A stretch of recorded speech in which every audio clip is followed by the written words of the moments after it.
नमस्कार, ABC news देख रहे हैं आप। मैं हूं आपके साथ सोहन सिंह। खबरों की शुरुआत करेंगे। सबसे पहले बात करेंगे शहला रशीद की। जवाहरलाल नेहरू यूनिवर्सिटी की पूर्व छात्र नेता शहला रशीद पर उनके पिता ने गंभीर आरोप लगाए हैं। अब्दुल रशीद शोरा का दावा है कि उन्हें उनकी बेटी से जान का खतरा है। साथ ही विदेशी फंडिंग की बात भी कही है। जब शहला रशीद की ओर से आरोपों का जवाब दिया गया तो अब अब्दुल रशीद शोरा ने फिर से पलटवार किया है। अब्दुल रशीद शोरा ने कहा कि सहला से पूछा जाए, अगर वो नेशनल पॉलिटिक्स में थी तो उनका अचानक कश्मीर पॉलिटिक्स में आने का मतलब क्या है। सहला के लिए कश्मीर की पॉलिटिक्स में कुछ नहीं है। अब्दुल रशीद शोरा ने कहा कि शहला 370 के मसले पर सुप्रीम कोर्ट चली गई। कश्मीर के राजनीतिक दल जो पहले चुनाव से दूर गए थे, अब फिर वो वापस चुनाव में आ रहे हैं। तो शहला रशीद के पिता ने गंभीर आरोप लगाए हैं और उन्होंने अपनी बेटी से ही खुद को जान का खतरा बताया है। उन्होंने कहा कि मेरे ऊपर जो शहला ने केस किया है उसमें खुद को बेरोजगार बताया है, लेकिन आज के वक्त में उनके अकाउंट को आप देख लीजिए। इनकी पार्टी के जो साथी हैं उनमें रशीद इंजीनियर शामिल हैं जिनका इतिहास खराब है। तो शहला रशीद एक बार फिर से आरोपों में गिरते हुए नजर आ रही हैं। आपको बता दें कि शहला रशीद के पिता ने उन पर गंभीर आरोप लगाए हैं, खुद को जान का खतरा बताया है। लगाते हैं जेएनयू में नहीं लगाने चाहिए, नहीं लगाने चाहिए। क्या उसके लिए फंडिंग आती है? ये तो फंडिंग का ही एक सारा खेल है ना।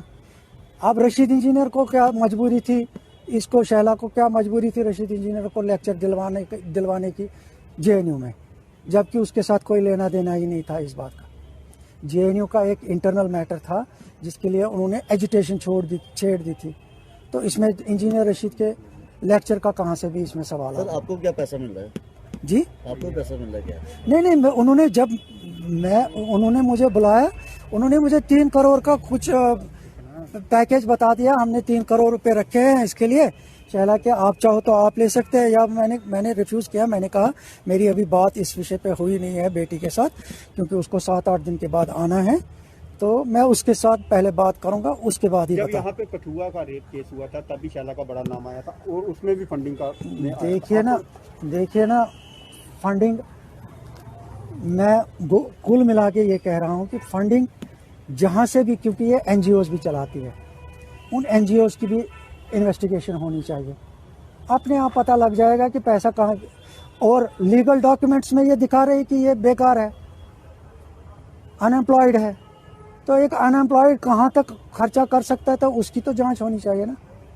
अपने आप सबको पता लग जाएगा कि फंडिंग कहाँ से आ रही है, क्यों आ रही है और किसके लिए आ रही है। एज ए फादर आपने कभी समझाया उसको? बहुत 3 साल तो समझाते ही निकल गए ना। क्या समझाया? यही समझाया मैंने इसको, कहा कि तुम्हें इमीडिएटली यहाँ से निकलना पड़ेगा, आप जाओ जहाँ थे वहीं से आप पॉलिटिक्स चलाओ। धमकी मिल रही? इन्होंने मुझे धमकी दे दी ना, अब के बार धमकी दे दी, इसीलिए मैं भागा जम्मू आया हूँ। 2019 में धारा 370 टूटने के पहले इनका जो एक अलायंस था उसके कई लीडर्स जो हैं वो अभी इन्वेस्टिगेशन एजेंसीज के कब्जे में हैं टेरर फंडिंग को लेकर। आपको लगता है कि इनकी भी इन्वॉल्वमेंट होगी? देखिए ना, अगर इनकी इन्वॉल्वमेंट, इनके पार्टी के लोग ही जाते हैं ना, गुप्कार अलायंस की मीटिंग्स में जाते हैं ना, तो इसका मतलब पार्टिसिपेशन है पार्टी की। किसान आंदोलन के बीच प्रधानमंत्री नरेंद्र मोदी ने अपने संसदीय क्षेत्र वाराणसी का दौरा किया। आपको बता दें कि इस दौरान प्रधानमंत्री नरेंद्र मोदी काशी की जनता को वहां से प्रणाम करते नजर आए। साथ ही उन्होंने किसान आंदोलन पर भी अपनी बात कही। प्रधानमंत्री ने किसानों को अन्नदाता बताते हुए उन्हें नमस्कार किया और विपक्ष पर किसानों को बरगलाने का आरोप लगाया। उन्होंने कहा कि दशकों तक देश के किसानों के साथ छल हुआ है और जिन्होंने ऐसा किया है वही अब देश के अन्नदाताओं में भ्रम फैला रहे हैं। अपने भाषण के दौरान पीएम मोदी किसानों के हर सवालों का जवाब देने की कोशिश करते नजर आए। प्रधानमंत्री ने कहा कि कृषि कानूनों को लेकर किसानों में भ्रम फैलाया जा रहा है, जबकि नए कानून किसानों को विकल्प देने वाला है। सरकार मंडियों को और आधुनिक बनाने के लिए करोड़ों रुपए खर्च कर रही है और एमएसपी पर ही किसानों की उपज बेची जा रही है। अगर कोई पुराने सिस्टम से लेन देन को उचित समझता है तो इस कानून में कोई रोक नहीं लगाई गई है। तो प्रधानमंत्री किसान आंदोलन के बीच वाराणसी पहुंचे थे, जहां पर उन्होंने देव दीपावली के भव्य समारोह का दीदार किया। इस दौरान प्रधानमंत्री नरेंद्र मोदी के भाषण में किसानों का मुद्दा छाया रहा। प्रधानमंत्री नरेंद्र मोदी काशी की धरती से किसानों को प्रणाम करते हुए नजर आए। उन्होंने कहा कि जो नया कृषि कानून है उससे किसानों को किसी तरह का घाटा नहीं है। एक तरफ सरकार कह रही है कि किसानों को कोई नुकसान नहीं है, दूसरी तरफ किसान लगातार आंदोलन कर रहे हैं और अभी बातचीत का सिलसिला भी लगातार जारी है। सरकार और 35 किसान प्रतिनिधियों के बीच में बातचीत भी चल रही है। इस बातचीत के बाद क्या कुछ स्थिति साफ हो पाती है, उस पर नजर रहेगी। क्या किसानों को सरकार मना पाती है, वो भी देखने वाली बात होगी। और दूसरी चीज, क्या किसानों का धरना प्रदर्शन खत्म होगा, क्योंकि जो किसान हैं वो सरकार से आर पार के मूड में नजर आ रहे हैं। 3-4 महीने का राशन लेकर साथ आए हैं और अब किसानों को जो खबर आ रही है वो ये है कि एमएसपी पर प्रेजेंटेशन भी विज्ञान भवन में दिखाई जा रही है। लेकिन क्या किसान इन सब बातों से मानेगा, ये सब देखने वाली बात होगी। भारत में एक और चक्रवाती तूफान की दस्तक के आसार बन रहे हैं, लिहाजा मौसम विभाग ने तमिलनाडु और केरल में भारी बारिश की संभावना जताई है। मौसम विभाग से मिली जानकारी के मुताबिक बंगाल की खाड़ी के ऊपर सोमवार को कम दबाव का क्षेत्र बना और इसके गहरे कम दबाव के क्षेत्र में तब्दील होने की संभावना है और आगे जाकर ये चक्रवाती तूफान का रूप ले सकता है। इसी वजह से 2 और 3 दिसंबर के बीच दक्षिण तमिलनाडु और दक्षिणी केरल में भारी बारिश का अंदेशा है। आईएमडी ने बताया कि तूफान 2 दिसंबर की शाम को रात में श्रीलंका के तट को पार कर सकता है और फिर अगली सुबह में कोमोरिन क्षेत्र तमिलनाडु में कन्याकुमारी के पास में उभरेगा। विभाग ने अपने ताजे बुलेटिन में कहा कि इसके प्रभाव से तमिलनाडु, पुडुचेरी, कराईकल, केरल, माहे, लक्षद्वीप, आंध्र प्रदेश में 1 से 4 दिसंबर के बीच बारिश होने के आसार हैं। दक्षिण तमिलनाडु और दक्षिणी केरल के कुछ स्थानों पर भारी बारिश होने की संभावना है और 3 दिसंबर को अलग अलग इलाकों में मूसलाधार बारिश का अनुमान जताया है। एमडी ने बताया कि दक्षिणी पूर्व बंगाल की खाड़ी के ऊपर सोमवार को एक दबाव का क्षेत्र बना है। ये पश्चिम उत्तर पश्चिम की ओर बढ़ रहा है। विभाग ने इसके प्रभाव में आने वाले सभी क्षेत्रों में 4 दिसंबर तक मछली पकड़ने की सभी गतिविधियों को बंद करने की सलाह दी है। अंडमान सागर और सटे हुए बंगाल की खाड़ी के दक्षिण पूर्व में 28 नवंबर को कम दबाव का क्षेत्र बना था। कुछ दिन पहले ही तमिलनाडु और पुडुचेरी में चक्रवाती तूफान निवार गुजरा था, जिससे भारी बारिश भी हुई थी। तो अब एक और चक्रवाती तूफान की दस्तक के आसार बन रहे हैं।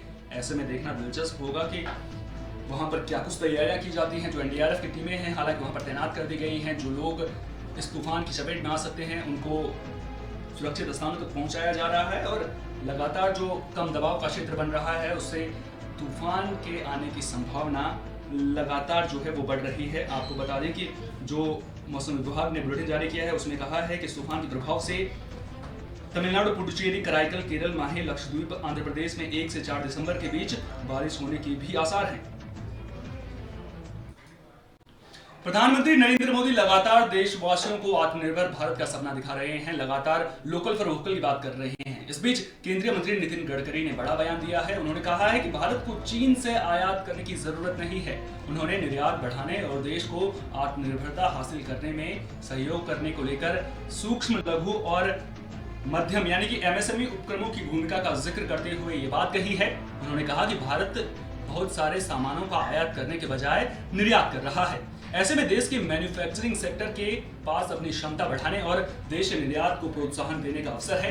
केंद्रीय सड़क परिवहन, राजमार्ग और एमएसएमई मंत्री ने कहा, वाहन और कृषि जैसे कई अन्य सेक्टर में भी हम हर जगह पहले से ही समाधान प्राप्त कर चुके हैं।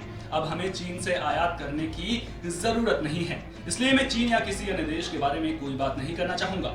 हर देश की अपनी नीति होती है। जहां तक भारतीय नीतियों का सवाल है, हम प्रौद्योगिकी को अपना रहे हैं, लागत को घटा रहे हैं और अच्छी गुणवत्ता के प्रोडक्ट बना रहे हैं। हमारी शक्ति युवा प्रतिभावान श्रमबल है जो यहाँ मौजूद है। तो लगातार आत्मनिर्भर भारत का संदेश दिया जा रहा है और इस बीच नितिन गडकरी का ये बयान अपने आप में कई मायने रखता है, क्योंकि भारत जो है बड़ी मात्रा में चीन से सामान आयात करता है और अगर नितिन गडकरी जो कि एमएसएमई विभाग के मंत्री भी हैं, अगर वो ये कह रहे हैं कि अब भारत सक्षम है, भारत को चीन से सामान आयात करने की जरूरत नहीं है, तो ये बयान अपने आप में बड़ा हो जाता है। क्योंकि लगातार भारत को आत्मनिर्भर भारत का सपना दिखाया जाता है भारत की जनता को और लोकल फॉर वोकल का संदेश दिया जाता है। और ऐसे में अगर एमएसएमई मंत्री ये कहें कि अब भारत को चीन के बाजार पर निर्भर रहने की जरूरत नहीं है, तो ये बयान अपने आप में खास हो जाता है। कोरोना के कारण पूरी दुनिया की अर्थव्यवस्था चरमरा गई है। साथ ही साथ जो अर्थव्यवस्था का अलावा बच्चों की पढ़ाई पर भी इसका असर पड़ा है। दुनिया भर में स्कूलों को बंद कर दिया गया है। भारत की बात करें तो 29 करोड़ बच्चों की पढ़ाई कोरोना से प्रभावित हुई है। दरअसल पहले से ही 60 लाख बच्चे स्कूल से बाहर थे। आर्थिक तबाही बढ़ने के चलते कई परिवारों की आर्थिक असुरक्षा के कारण बच्चों की पढ़ाई छोड़ने से यह संख्या और बढ़ सकती है। ब्रुकिंग्स के एक अध्ययन के मुताबिक 10 करोड़ से ज्यादा लोग अत्यंत गरीबी की अवस्था में पहुंच गए हैं और उनमें से एक बड़ा हिस्सा भारत में है। स्कूलों में नए बच्चों के एडमिशन पर महामारी का प्रभाव पड़ा है। एक रिपोर्ट के मुताबिक कई छोटे बच्चों ने स्कूलों में दाखिला नहीं करवाया है। 6 से 10 आयु वर्ग के स्कूल से बाहर रहने वाले बच्चों के आंकड़े में तेज उछाल देखा गया है। 2018 में यह आंकड़ा 1.8% था, जो 2020 में बढ़कर 5.3% हो गया है और 16 साल तक के सभी बच्चों में 4 से 5.5% बच्चे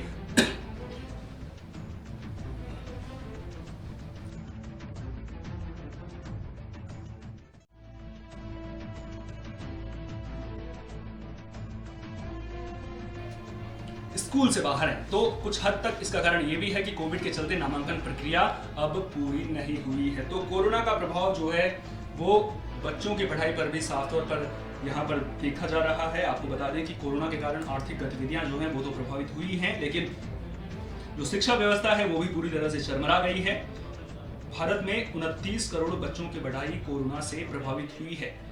आर्थिक तबाही बढ़ने के चलते कई परिवारों की आर्थिक असुरक्षा के कारण बच्चों की पढ़ाई छोड़ने से यह संख्या और बढ़ सकती है।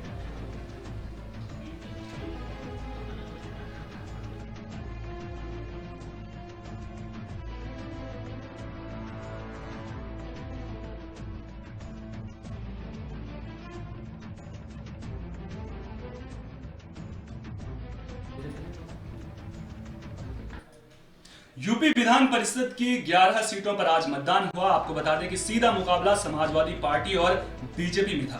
यूपी विधानसभा की 11 सीटों के लिए ये वोटिंग हुई है, जिसमें सीधा मुकाबला समाजवादी पार्टी और बीजेपी में है। उत्तर प्रदेश विधान परिषद की खंड स्नातक और खंड शिक्षक क्षेत्र से 11 सीटों के लिए चुनाव हुए। मतदान बुधवार सुबह 8 बजे शुरू हुआ और शाम 5 बजे तक चला। चुनाव का परिणाम 3 दिसंबर को घोषित किया जाएगा। यही नहीं, शासन प्रशासन ने चुनाव सकुशल संपन्न कराने के लिए अपनी तैयारी पूरी कर ली है। इस चुनाव में बीजेपी और समाजवादी पार्टी के बीच तगड़ा मुकाबला देखने को मिल रहा है। अपर मुख्य सचिव गृह अवनीश कुमार अवस्थी ने कहा कि सभी जिलाधिकारियों और पुलिस अधीक्षकों को सकुशल और शांतिपूर्ण मतदान के लिए दिशा निर्देश जारी किए गए हैं। उन्होंने कहा कि चुनाव संपन्न कराने के लिए पर्याप्त व्यवस्था की गई है और निर्वाचन आयोग भी निगरानी कर रहा है।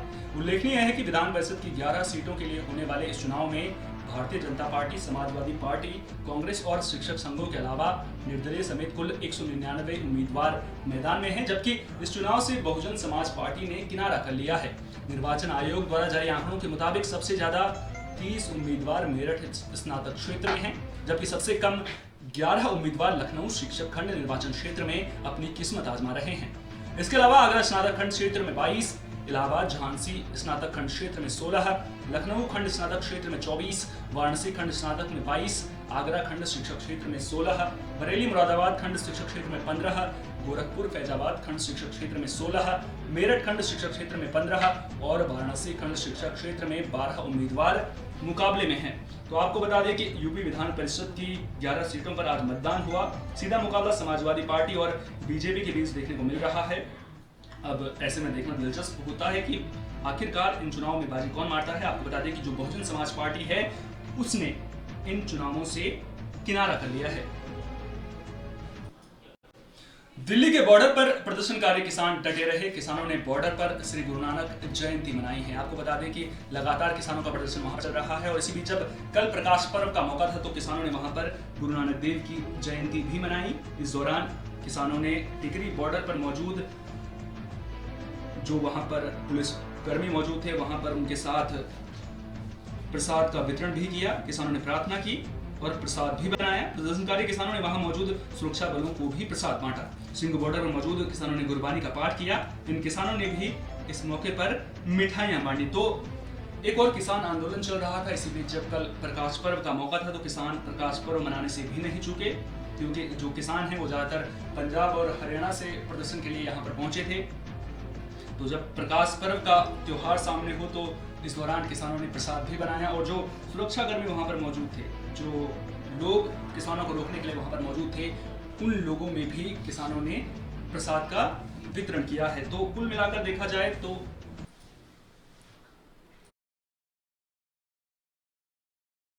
हवा का जो गुणवत्ता सूचकांक है वो लगातार खराब श्रेणी में पहुंच रहा है।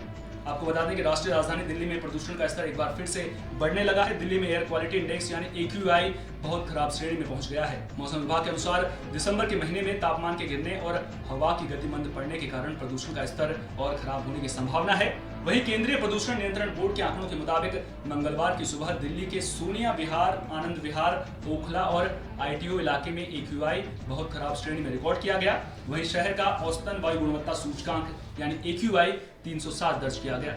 बता दें कि 0 और 50 के बीच AQI को अच्छा, 51 और 100 के बीच संतोषजनक और 101 और 200 के बीच मध्यम, 201 और 300 के बीच खराब, 301 और 400 के बीच बेहद खराब और 401 से 500 के बीच गंभीर माना जाता है।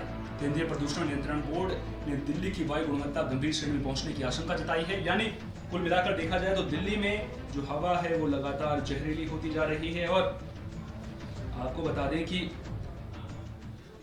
जो हवा का स्तर है वो जब कोरोना काल चल रहा था उस वक्त जो हवा थी वो उसमें थोड़ा शुद्ध देखा गया था, उसे जो हवा का स्तर है वो शुद्ध हुआ था। लेकिन अब एक बार फिर से दिल्ली की हवा जहरीली हो रही है, जिससे दिल्ली वालों की सांसों पर संकट आ गया है। सिंगर आदित्य नारायण की बारात दुल्हन श्वेता अग्रवाल के घर जाने के लिए तैयार हुई। आदित्य की बारात की तस्वीरें वायरल हो रही हैं, जिसमें दूल्हे समेत दूल्हे के पापा उदित नारायण संग पूरा परिवार जमकर नाचता नजर आ रहा है। आदित्य क्रीम कलर की शेरवानी, सिर पर पगड़ी, गले में कुंदन की माला पहने हैंडसम नजर आ रहे हैं। आंखों पर उन्होंने येलो गॉगल्स भी चढ़ा रखा है। कुछ तस्वीरों में आदित्य मास्क पहने भी नजर आए। जैसे ही ढोल नगाड़ों की धुन पर नाचने लगे, उन्होंने अपना मास्क उतार कर हाथ में रख लिया। आदित्य के अलावा कुछ अन्य बाराती भी मास्क पहने दिखे। आदित्य के पिता सिंगर उदित नारायण की चेहरे की खुशी भी साफ झलक रही थी।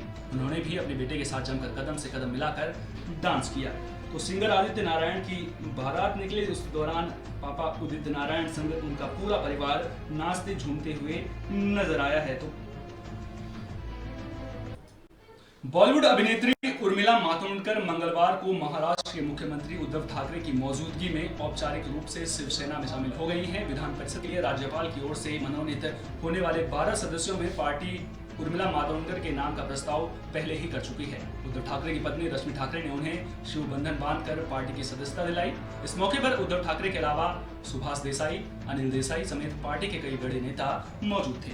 शिवसेना के एक नेता ने कहा कि उर्मिला मातोंडकर ने जिस तरह से अभिनेत्री कंगना रनौत को जवाब दिया था, उससे पार्टी नेतृत्व उनसे काफी प्रभावित था। गौरतलब है कि सुशांत सिंह राजपूत की मौत के बाद से ही शिवसेना और कंगना रनौत में ठनी हुई है। बीएमसी ने कहा कंगना के दफ्तर का एक बड़ा हिस्सा भी ढहा दिया था। वहीं उन्होंने मुंबई की तुलना पाक अधिकृत कश्मीर से की थी। हालांकि कंगना के दफ्तर ढहाने के मामले में शिवसेना के शासन वाली बीएमसी को उस समय मुंह की खानी पड़ी, जब बॉम्बे हाईकोर्ट ने अपने फैसले में इसे बदले की कार्रवाई करार दिया था और बीएमसी को नुकसान का मुआवजा देने का निर्देश दिया था। तो अब बॉलीवुड अभिनेत्री उर्मिला मातोंडकर औपचारिक रूप से शिवसेना में शामिल हो गई हैं। आपको बता दें कि जो कंगना रनौत है उनकी शिवसेना के साथ में ठनी हुई है। और इस बीच जब उर्मिला मातोंडकर ने कंगना रनौत को जवाब दिया था तो उससे पार्टी काफी प्रभावित हुई थी और अब आज वो औपचारिक रूप से शिवसेना में शामिल हो गई हैं। देश और दुनिया में कोरोना वायरस के मामले लगातार बढ़ रहे हैं। हालांकि भारत में दैनिक मामलों में लगातार गिरावट दर्ज की जा रही है। सोमवार की तुलना में मंगलवार को कोरोना वायरस के दैनिक मामलों में भारी गिरावट दर्ज की गई है। सोमवार को जहां कोविड-19 के 38,772 नए मरीज मिले, वहीं मंगलवार को 31,118 नए मामले सामने आए हैं। इस दौरान 482 लोगों की मौत हुई। भारत में कोरोना संक्रमितों की संख्या बढ़कर 94 लाख को पार कर गई है। वहीं दुनिया में कोरोना संक्रमितों की संख्या 6,35,89,301 पर पहुंच गई है। वायरस से 14,73,920 मरीजों की मौत हो चुकी है। वहीं 4,39,84,127 लोग वायरस को मात देकर घर लौट चुके हैं। तो कोरोना वायरस के मामले लगातार पूरी दुनिया के लिए सिरदर्दी बने हुए हैं, लेकिन अच्छी खबर यह है कि भारत में लगातार कोरोना वायरस के मामले में कमी आ रही है और जो कोरोना वायरस के मामले हैं उनमें जो गिरावट है वो अच्छी खबर जरूर है। लेकिन अभी भी एक सवाल उठ रहा है कि आखिर ये कोरोना पूरी तरह से कब जाएगा, क्योंकि अभी भी मामले तो सामने आ रहे हैं और ये मामले तभी थमेंगे जब कोरोना वायरस की वैक्सीन हमारे बीच में आएगी। लगातार जो वैज्ञानिक हैं वो कोरोना वायरस की वैक्सीन बनाने के लिए काम कर रहे हैं। प्रधानमंत्री नरेंद्र मोदी भी खुद 3 शहरों के दौरे पर गए थे जहां उन्होंने कोरोना वायरस की वैक्सीन को लेकर तैयारियों का जायजा लिया था। इस दौरान वैज्ञानिकों से बात करते हुए नजर आए थे। और जो कोरोना वायरस की वैक्सीन है उसका वितरण किस तरह से किया जाएगा उस पर भी उन्होंने जो वैज्ञानिक हैं हमारे उनके साथ मंथन किया था। लेकिन अब सवाल ये उठता है कि आखिर कोरोना वायरस की वैक्सीन कब आएगी। अगर वही बात स्वास्थ्य मंत्री हर्षवर्धन सिंह की करें तो माफ कीजिएगा, जो हमारे स्वास्थ्य मंत्री हैं वो लगातार ये कह रहे हैं कि जो कोरोना वायरस की वैक्सीन है वो अगस्त तक सामने आ जाएगी और जो लोग हैं उन्हें अगस्त से इसकी खुराक मिलनी भी शुरू हो जाएगी। अब इन सब के बीच देखना दिलचस्प होगा कि आखिर कोरोना वायरस की वैक्सीन जो है वो आम लोगों तक कब पहुंचती है, कब लोगों को, जो लोग परेशान हैं कोरोना वायरस से, जो लोग कोरोना वायरस की चपेट में हैं, वो कब इस बीमारी से निजात पाते हैं। क्योंकि जब तक वैक्सीन नहीं आएगी तब तक जो ये बीमारी है वो पूरी तरह से नहीं जाएगी। और ऐसे में लोगों की जागरूकता भी अहम हो जाती है, क्योंकि जब तक वैक्सीन नहीं आएगी तब तक लोगों को सावधानी बरतने की जरूरत है। लोगों को 2 गज की दूरी और मास्क पहनना बेहद जरूरी है, क्योंकि जितना लोग सावधानी बरतेंगे, जितना लोग कोरोना को गंभीरता से लेंगे, उतनी ही जल्दी लोगों को भी इस बीमारी से निजात मिलेगी और भारत भी कोरोना मुक्त हो जाएगा। इस बुलेटिन में मेरे साथ इतना ही। दीजिए इजाजत। नमस्कार।